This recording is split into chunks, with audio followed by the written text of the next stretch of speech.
Did you know that some of our normal day-to-day habits are actually making our waistlines, aka bellies, the easiest place for excess fat to reside? Today, let's talk about how to level up our habits and decrease the circumference of our waist. Let's start now. Hey health warriors, I'm Tracy, a licensed clinical social worker and nutrition coach, sharing easy ways you can eat, move, and live a life of mental and physical wellness over 40 and beyond.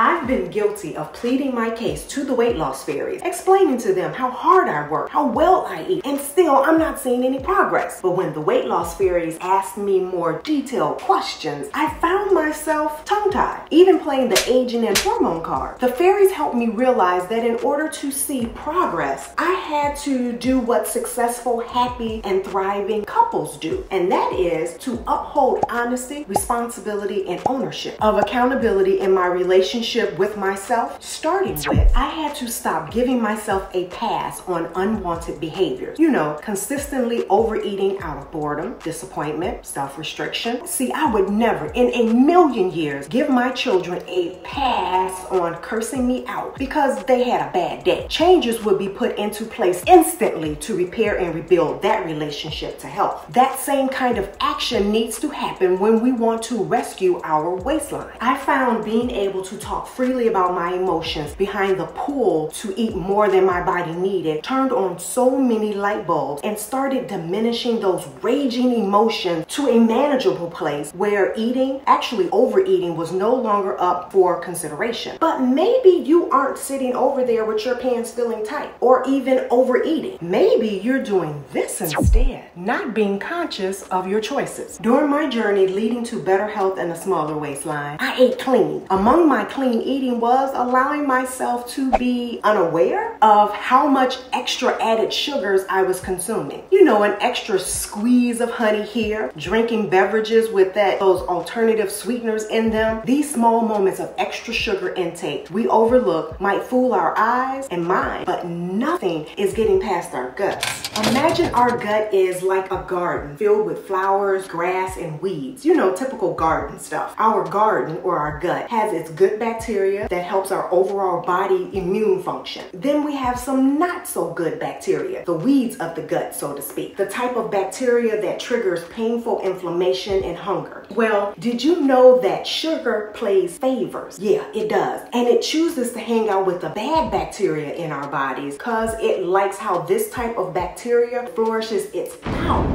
Not so with the good bacteria. You see why this is problematic for our gut or our garden? The more sugar we eat, the more weeds or bad bacteria our body starts to produce, which in turn creates more inflammation and swelling around the belly that we will have to endure, which leads me to the next habit that is destroying and expanding our waistline. Circling back to good and bad bacteria, did you know that having adequate fiber intake from real whole food sources benefits our good bacteria? And it is the enemy of the sugar gang. Like, there is less room for the sugar gang to want to even interview us for a spot in their little club. I think that we get so caught up on should we or shouldn't we count calories, carbs, protein, and the like, and we overlook keeping track of our fiber intake. When we consume enough adequate amounts of both soluble and insoluble fiber, our bellies have the ability to sustain a feeling of satiation longer. Adequate fiber intake gives our minds time to survey our bodies for evidence of true hunger and fullness ahead of head hunger. So we wind up eating less, not accidentally eating in such a calorie surplus that would cause our waistlines to expand. I would invite you to spend less energy looking for and trying out the latest ab exercise or diet plan that will get you shredded, and instead start monitoring your fiber intake while eating some of these totally tasty dishes, ones that include a dessert, but it's packed with fiber. And as far as fiber is concerned, aim for 25 up to 35 grams of fiber per day, on the higher end if you're a man, and see what comes up for you during this little experiment.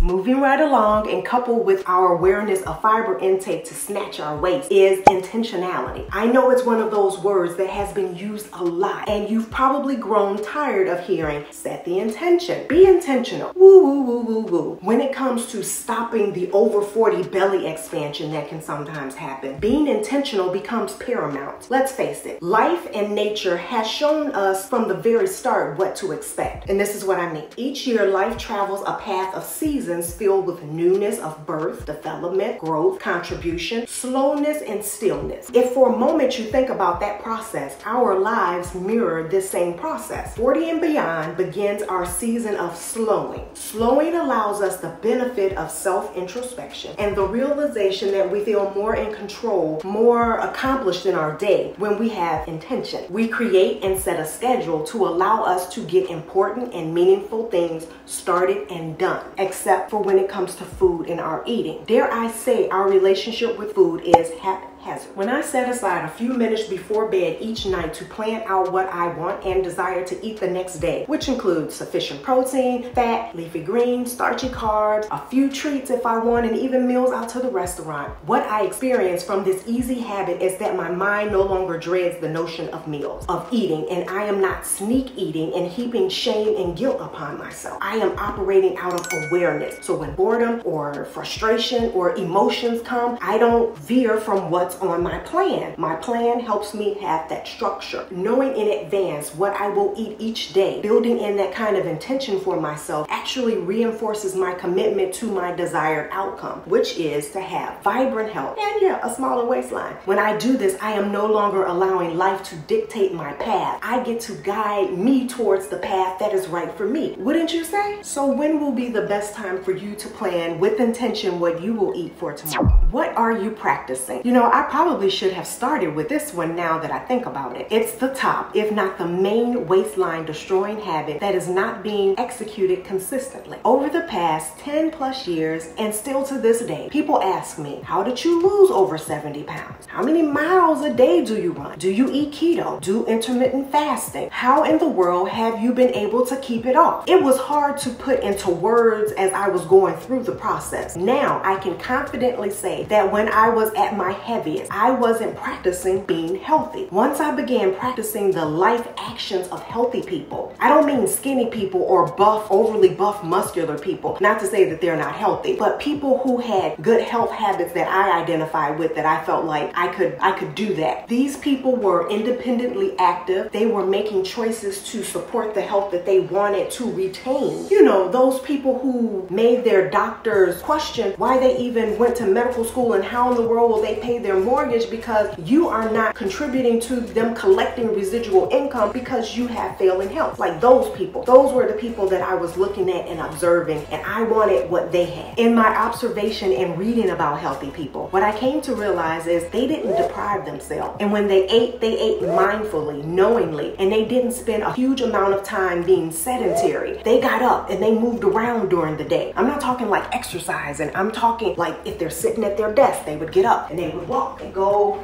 get something to drink, or they would go outside and take in some fresh air. They were moving around a lot. Yeah, they got up and moved about during the day. Dehydration wasn't a thing for them. And sleep was not just a nice thing to do. No, sleep was purposeful. Something I shared in this video. Eat well, stay active.